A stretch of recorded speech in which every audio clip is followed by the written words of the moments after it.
Hello बच्चों, चलिए प्रश्न को पढ़ते हैं। यहाँ पर लिखा बोहर के परमाणु मॉडल की परिकल्पनाएं लिखी। हाइड्रोजन परमाणु की एनवी कक्षा एवं पहली बोहर कक्षा की त्रिज्याओं में क्या संबंध है, ये हमें बताना है। तो चलिए बच्चों, इस प्रश्न की मूल अवधारणा को हम देख लेते हैं।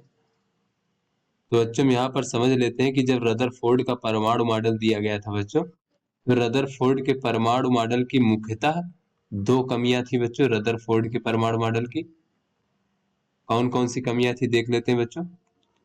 तो बच्चों, रदरफोर्ड के परमाणु मॉडल की जो पहली कमी थी बच्चों, वो पहली कमी थी कि परमाणु के अस्थायित्व की व्याख्या नहीं कर पा रहा था बच्चों रदरफोर्ड का परमाणु मॉडल। क्योंकि बच्चों, रदरफोर्ड के परमाणु मॉडल के अनुसार जो है, जब इलेक्ट्रॉन नाभिक के चारों ओर घूमेगा बच्चों वृत्तीय कक्षा पर, तो घूमता है बच्चों, तो इस हिसाब से देखा जाए तो वो उसमें जो है अभिकेंद्र त्वरण होगा बच्चों, वृत्ताकार पथ पर गति कर रहा है। तो त्वरित इलेक्ट्रिक आवेश जो होता है, कोई भी आवेश हो, त्वरित आवेश, तो मैक्सवेल के वैद्युत गतिकी के अनुसार बच्चों की त्वरित आवेश जो है वैद्युत चुंबकीय तरंगे उत्सर्जित करता है।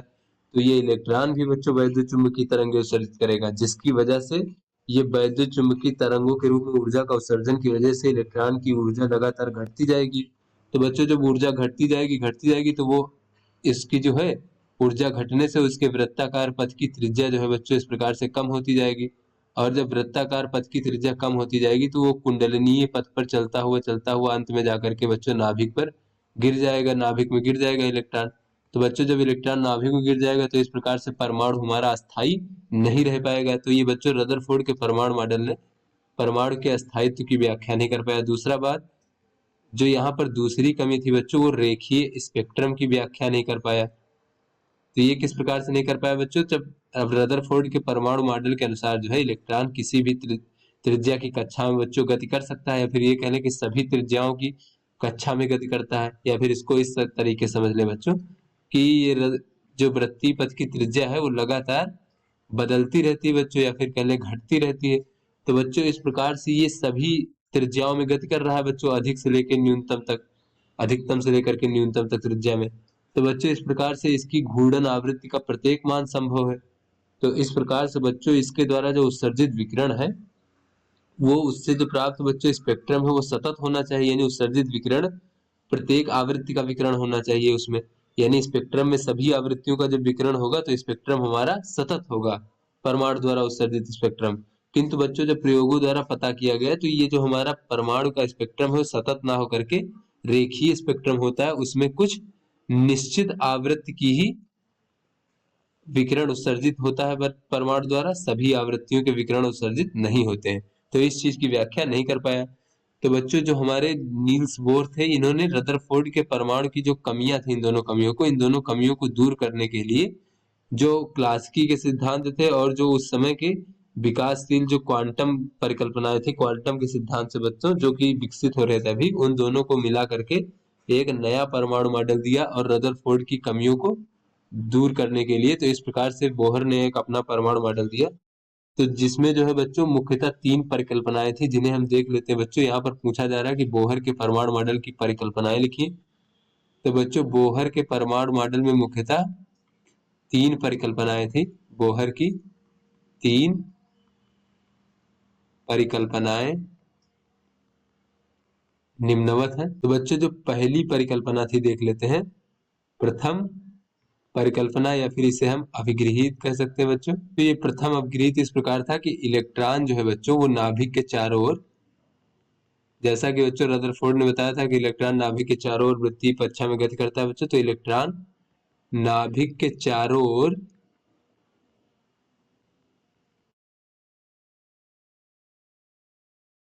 ओर बच्चों किसी भी त्रिज्या में गति नहीं करता है, चारों ओर कुछ निश्चित त्रिज्याओं में ही गति करता है बच्चों। निश्चित त्रिज्याओं के वृत्तीय कक्षाओं में गति करता है बच्चों।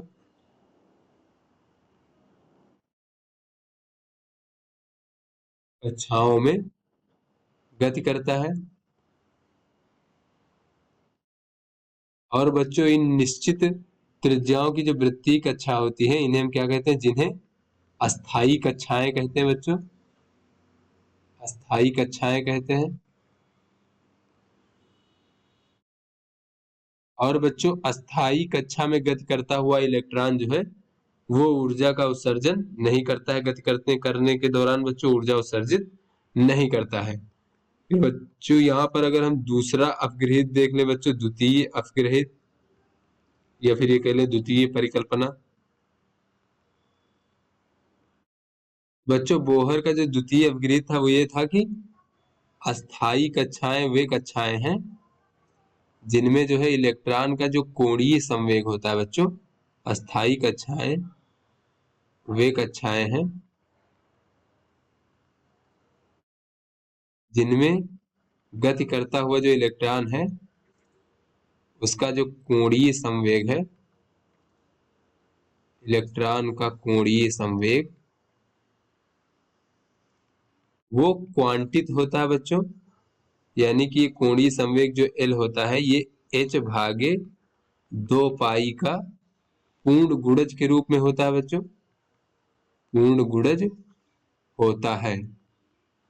तो अगर बच्चों इसको हम गणितीय रूप में देखें तो ये बच्चों कोणीय संवेग जो है जिसे हम mvr कह सकते हैं बच्चों इस प्रकार से, जहां इसलिए m इलेक्ट्रॉन का द्रव्यमान, v उसका वेग है बच्चों, r क्या वृत्तीय पथ की त्रिज्या है, इसका मान जो है ये कोणीय संवेग h भागे 2 पाई का पूर्ण गुणज होता है। यानी कि इसे हम nh भागे 2 पाई कह सकते हैं, जहां पर n का मान 1 2 3 इस प्रकार से पूर्ण गुणांक होंगे और इसे हम मुख्य क्वांटम संख्या भी कहेंगे बच्चों। तो ये हमारा बच्चों बोहर का क्वांटम परिकल्पना था बच्चों, द्वितीय अपग्रहित। तो चलिए बच्चों अब हम तृतीय अपग्रहित देख लेते हैं बच्चों।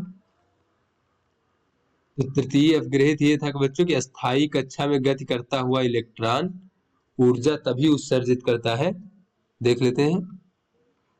अस्थायी कक्षा में गति करता हुआ इलेक्ट्रॉन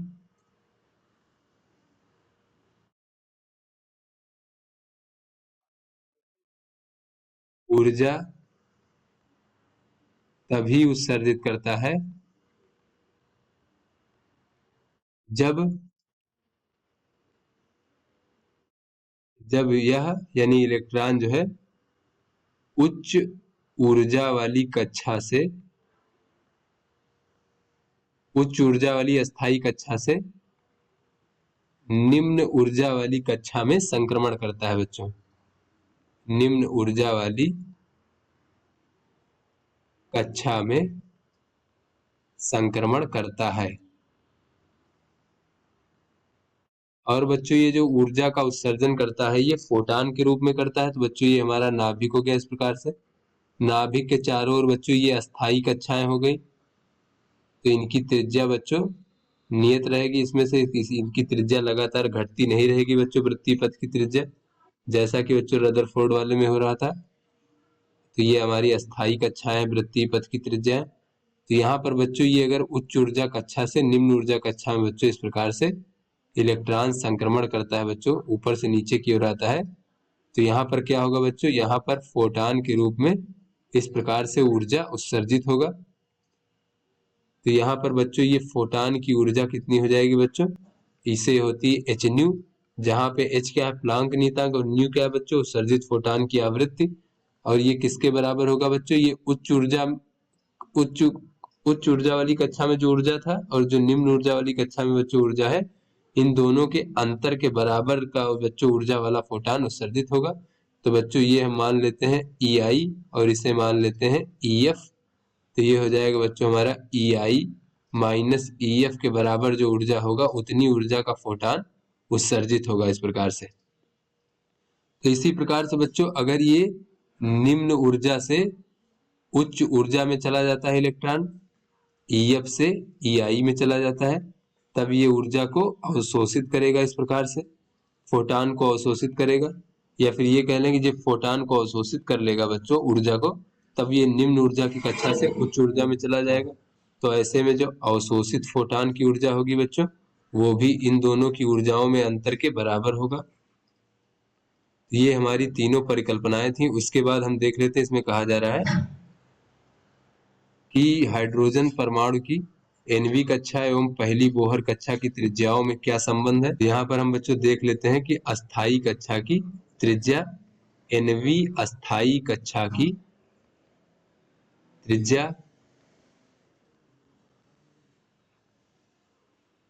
तो बच्चों यहाँ पर हमें पता है कि जो इलेक्ट्रॉन नाभिक के चारों ओर घूमता है वृत्तीय पथ पर, तो वृत्तीय पथ पर गति करने के लिए जो आवश्यक अभिकेंद्र बल होता है, जो कि जिसका मान होता है mv का वर्ग, तो बच्चों nवीं कक्षा में घूम रहा है तो इसे हम vn कह सकते हैं इस प्रकार से, और भागे बच्चों rn यानी कि त्रिज्या। तो ये आवश्यक अभिकेंद्र बल जो है इलेक्ट्रॉन और नाभिक के बीच में लगने वाले आकर्षण बल से प्राप्त होता है बच्चों, स्थिर वैद्युतीय आकर्षण बल। तो बच्चों यहाँ पर हाइड्रोजन परमाणु में नाभिक में एक प्रोटॉन होगा जिसका आवेश इलेक्ट्रॉन के बराबर होगा, तो यहाँ पर अगर हम लिखें तो ये हो जाएगा 1/4 पाई एप्सिलॉन नॉट, और दोनों आवेशों का गुणनफल, तो बच्चों ई गुणे ई हो जाएगा ई का वर्ग, और भागे बच्चों त्रिज्या rn है तो दूरी rn होगा, इस प्रकार से इसका वर्ग हो जाएगा। तो यहाँ से देखें तो ये एक rn से एक rn कट जाएगा इस प्रकार से, तो ये हो जाएगा mvn का वर्ग बराबर ई का वर्ग भागे 4 पाई एप्सिलॉन नॉट rn, इसको हम समीकरण 1 मान लेते हैं। उसके बाद बच्चों जो हमारी बोहर का ये जो द्वितीय परिकल्पना थी कि ये जो कोणीय संवेग होता है वो NH भागे 2 पाई होता है बच्चों, तो यहाँ से देखें बच्चों तो ये कोणीय संवेग mvn और rn बराबर हो जाएगा NH भागे 2 पाई, तो इसको हम समीकरण 2 मान लेते हैं। तो यहाँ से बच्चों अगर हम समीकरण 1 को 2 से भाग दे दें तो क्या होगा, समीकरण 1 भागे 2, तो बच्चों ये m और m कट जाएगा और vn एक कट जाएगा बच्चों, तो ये हो जाएगा vn भागे rn बराबर क्या हो जाएगा बच्चों, ये हो जाएगा 2 पाई ई का वर्ग। तो बच्चों यहाँ पर ये पाई से पाई कट जाएगा और यहाँ पर केवल नीचे 2 बचेगा, तो यहाँ पर बच्चों देख लेते हैं ये हो जाएगा ई का वर्ग भागे 2 epsilon not rn, 2 epsilon not rn, और उसके बाद बच्चों NH, ये हो जाएगा N और H, तो बच्चों ये Rn से Rn कट जाएगा और ये Vn का मान हमें पता चल जाएगा E का वर्ग भागे 2 एप्सिलॉन नॉट NH। तो बच्चों ये Vn का मान अगर हम समीकरण 2 में रख दें यहाँ पर, तो ये Rn का मान पता चल जाएगा बच्चों त्रिज्या का, तो बच्चों ये Rn बराबर हो जाएगा NH भागे 2 पाई और mvn इस प्रकार से। तो यहाँ पर अगर हम vn का मान रख दें यहाँ पर, चलिए vn का मान रख देते हैं, तो vn का मान हो जाएगा यहाँ पर बच्चों e का वर्ग और ऊपर चला जाएगा हमारा 2 एप्सिलॉन नॉट n और h, तो ये 2 से 2 कट जाएगा बच्चों यहाँ पर, और n और h मिल करके आपस में n का वर्ग और h का वर्ग हो जाएगा। तो यहाँ से इसको अगर हम देखें तो ये हो जाएगा n का वर्ग प्लांक नियतांक h का वर्ग और एप्सिलॉन नॉट भागे बच्चों पाई m e का वर्ग। तो ये बच्चों हमारा nवीं कक्षा में त्रिज्या हो गई। तो यहाँ से बच्चों अगर हम देखें तो ये nवीं कक्षा की त्रिज्या का मान जो है ये हो गया एप्सिलॉन नॉट h का वर्ग भागे पाई m e का वर्ग। तो ये बच्चों हमारा पूरा नियतांक है और गुणे बच्चों n का वर्ग, जहाँ n क्या है, क्वांटम संख्या है। तो यहाँ से बच्चों अगर हम n बराबर 1 रख दें तो पहली कक्षा की त्रिज्या r1 बराबर हमें प्राप्त हो जाएगा एप्सिलॉन नॉट h का वर्ग भागे पाई m e का वर्ग। तो यहाँ पर सभी नियतांकों का जब हम मान रख देंगे बच्चों तो ये हमें प्राप्त हो जाएगा 0.53 एंगस्ट्रॉम, जो कि हमारी पहली कक्षा की त्रिज्या है। तो यहाँ से बच्चों ये rn बराबर हम कह सकते हैं कि ये पहली कक्षा की त्रिज्या r1 और गुणे बच्चों n का वर्ग। इस प्रकार से ये nवीं कक्षा की त्रिज्या और पहली कक्षा की त्रिज्या में हमें संबंध प्राप्त हो गया। तो आशा करते हैं आपको समझ में आ गया होगा। धन्यवाद।